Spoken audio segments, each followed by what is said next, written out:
ಹೇಗಿದೆ condition? ಇದೇನಿಲ್ಲ, normal ಆಗಿದ್ದಾನೆ. 2 days rest ಬೇಕಷ್ಟೇ. ಎಷ್ಟು ದಿನ ಆದ್ಮೇಲೆ ಕರ್ಕೊಂಡು 1-2 days ಅಬ್ಸರ್ವೇಷನ್ ಅಲ್ಲಿ ಇರ್ಲಿ, ಆಮೇಲೆ ಕರ್ಕೊಂಡು ಹೋಗಿರೋದು. ಅಂದ್ರೆ ಏನಿಲ್ಲ, ಎಲೆಕ್ಟ್ರೋಲೈಟ್ ಕೊಟ್ಬಿಡಿ ಅಷ್ಟೇ. ಶೋರ್. ಮಗ ನಾನು ಹೇಳಿಲ್ವಾ ಅವ್ನು ಸತ್ತೋಗಿರಲ್ಲ ಅಂತ. ಬಾರ ಹೋಗಿ ನಡ್ಕೊಂಬರೋಣ ಅವನ್ನ. ಬಾ ನೋಡೋಣ.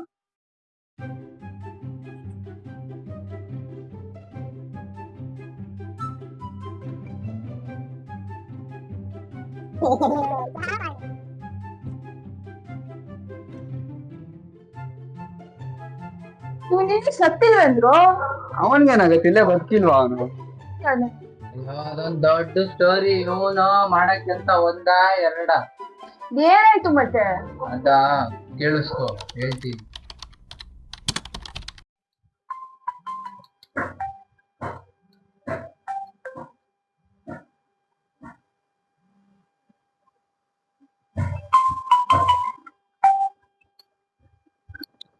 ಎದ್ದೇಳ್ರೋ, ಟೈಮ್ ಆಯ್ತು ಕಾಲೇಜ್ಗೆ. ನೀನ್ ಹೋಗಿರೋ, ಬರ್ರೋ ಬೇಗ. ಮಲ್ಗಾಕ್ ಬಿಡು, ನಾವು ಇನ್ನ ಮಲ್ಕೋತೀನಿ. ಬರ್ರೋ ಬೇಗ, ಟೈಮ್ ಆಗೈತೆ. ಹೀಟರ್ ಆನ್ ಮಾಡಿರ್ತೀನಿ, ಬೇಗ. ಯಾರು ಸ್ನಾನ ಮಾಡ್ತೀರಿ? ಸ್ನಾನ ಮಾಡ್ಕೊಂಡ್ ಬಂದ್ರಿ ಬೇಗ. ಟೈಮ್ ಇಲ್ಲ. ಬಾಯ್.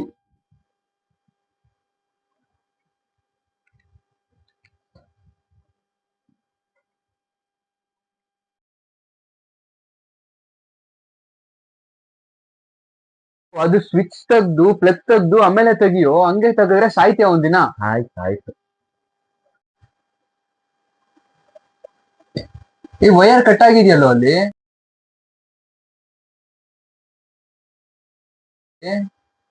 ಅದು ಟೇಪ್ ಆದ್ರೂ ಸುತ್ತು. ಸುತ್ತೇನೆ ಟೇಪು. ಆ ಟೇಪ್ ಅಲ್ಲ ಕಣೋ, ಇನ್ಸುಲೇಷನ್ ಟೇಪ್ ಸುತ್ತು. ಅದ್ ಹಾಕಿದ್ರೆ ಈಗ ಕರೆಂಟ್ ಹೊಡಿಯುತ್ತೆ ಮತ್ತೆ. ಇರ್ಲಿ ಬರೋ, ಏನಾಗಲ್ಲ, ಇದೆ ಸುತ್ತಿರಿ.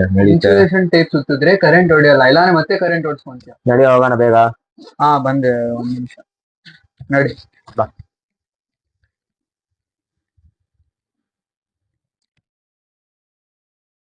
ಈ ಲೈಟು ಫ್ಯಾನ್ ಆಫೇ ಮಾಡಿಲ್ವೋ? ಇರ್ಲಿ ಬರೋ, ಏನಾಗಲ್ಲ, ಕರೆಂಟ್ ತಾನೆ, ಏನೂ ಆಗಲ್ಲ. ಬಾ. ಆಯ್ತು, ಹೋಗ್ ನೀನು. ಆಯ್ತು.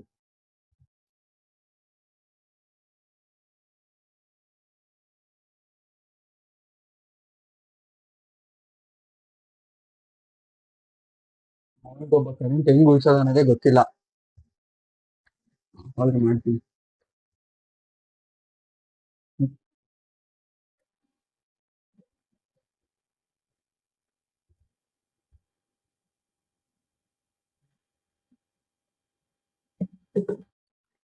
ಹಸಿ ಕೈಯಲ್ಲಿ ಮುಟ್ಬೇಡ, ಶಾಕ್ ಹೊಡಿಯುತ್ತೆ ಕಣೋ. ಏನಾಗಲ್ಲ ಇರೋ. ಮುಟ್ಬೇಡ ಕಣೋ. ಏನಾಗಲ್ಲ ಇರೋ.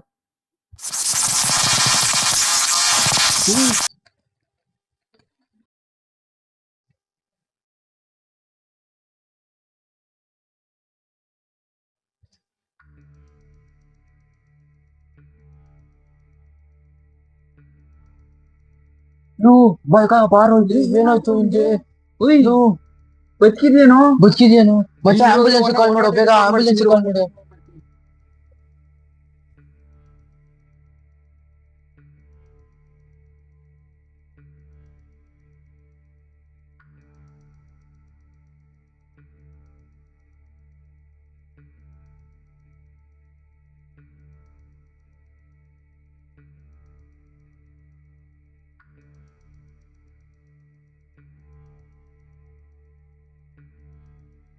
The next day.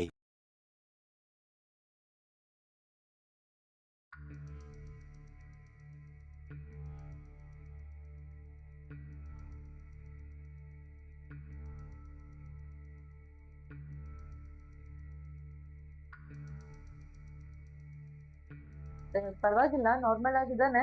ನಾಳೆ ಅಷ್ಟೊತ್ತಿಗೆ ಡಿಸ್ಕಸ್ ಮಾಡ್ಬೋದು, ತೊಂದ್ರೆ ಇಲ್ಲ.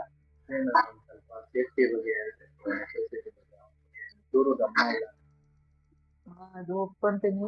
ನೀವು ಸ್ಟೂಡೆಂಟ್ಸ್ ಗಳಾಗಿ ಇದ್ರ ಬಗ್ಗೆ ಒಂದ್ ಸ್ವಲ್ಪ ಕೇರ್ ಮಾಡ್ಬೇಕು. ಚಾರ್ಜ್ ಮಾಡ್ಬೇಕಾದ್ರೆ ಫೋನ್ ಯೂಸ್ ಮಾಡಬೇಡಿ, ಒತ್ತೆ ಕೈಲೆಲ್ಲ ಯೂಸ್ ಮಾಡಬೇಡಿ.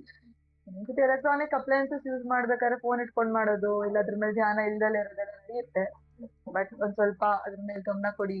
ಜಾಸ್ತಿ ಎಲ್ಲ ಓವರ್ಲೋಡ್ ಆಗಿ ಯೂಸ್ ಮಾಡಕ್ ಹೋಗ್ಬೇಡಿ. ಚೀಟಿಂಗ್ ಸಬ್ಸ್ಟೆನ್ಸ್ ನಿಮಗೂ ಗೊತ್ತಿರುತ್ತೆ, ಅದನ್ನೆಲ್ಲ ಧ್ಯಾನದಲ್ಲಿ ಇಟ್ಕೊಂಡು ಯೋಚನೆ ಮಾಡಿ ಯೂಸ್ ಮಾಡಿ. Safety alert: electric shock is not a joke. One careless moment can cost a life forever.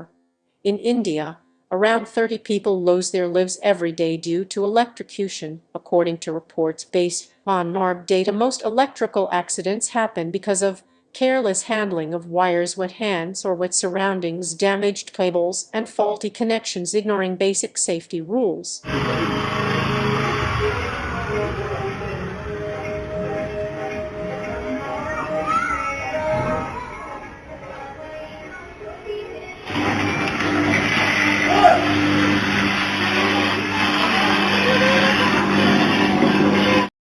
A young man lost his life after accidentally coming too close to a high-voltage transformer while parking his scooter in a narrow lane. The electrical contact caused a fatal shock within seconds. This tragic incident reminds us that electricity is extremely dangerous. Always keep a safe distance from transformers and electrical equipment, and report unsafe installations to prevent such accidents.